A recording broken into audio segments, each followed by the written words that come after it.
देश एक बार फिर जल रहा है। स्टूडेंट सड़कों पर हैं, पुतले जलाए जा रहे हैं, लेकिन इस बार की लड़ाई किसी हिंदू मुसलमान की लड़ाई नहीं, कोई एसएससी प्रोटेस्ट नहीं या किसी रेप विक्टिम को न्याय दिलाने के लिए लड़ाई नहीं है, बल्कि इस बार की लड़ाई है अपने आत्मविश्वास को जिंदा बनाए रखने की। दरअसल यूजीसी ने एक नया नियम लागू किया जिसके अंतर्गत एसटी, एससी, ओबीसी कैटेगरी का यदि कोई स्टूडेंट है और उसके साथ डिस्क्रिमिनेशन यानी भेदभाव होता है, चाहे वो किसी भी आधार पे हो, उसके जन्म स्थान के आधार पे, जाति, कास्ट, रिलीजन के आधार पे, तो वो अपनी शिकायत इक्विटी कमेटी से कर सकता है और वो इक्विटी कमेटी उसके कॉलेज लेवल पे ही गठित होगी।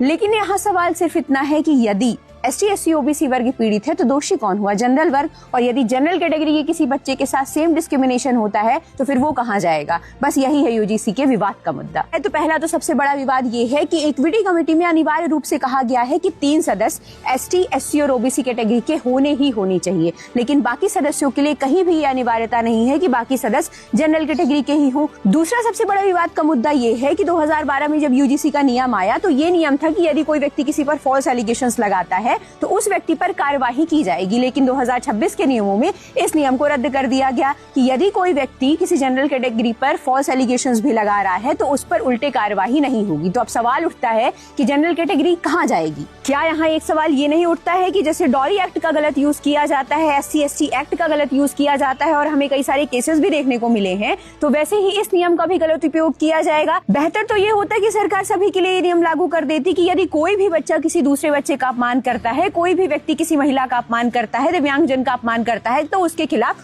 कॉलेज लेवल पर कार्यवाही की जाएगी। इसमें जाति धर्म को ऐड करने की क्या जरूरत? भारत जैसा देश जो वसुधैव कुटुंबकम की भावना को लेके चलता है, वहाँ हिंदू मुसलमान के झगड़े कम पड़ गए थे क्या कि अब हम ब्राह्मण, क्षत्रिय, वैश्य, शूद्र में भी बंटने जा रहे हैं?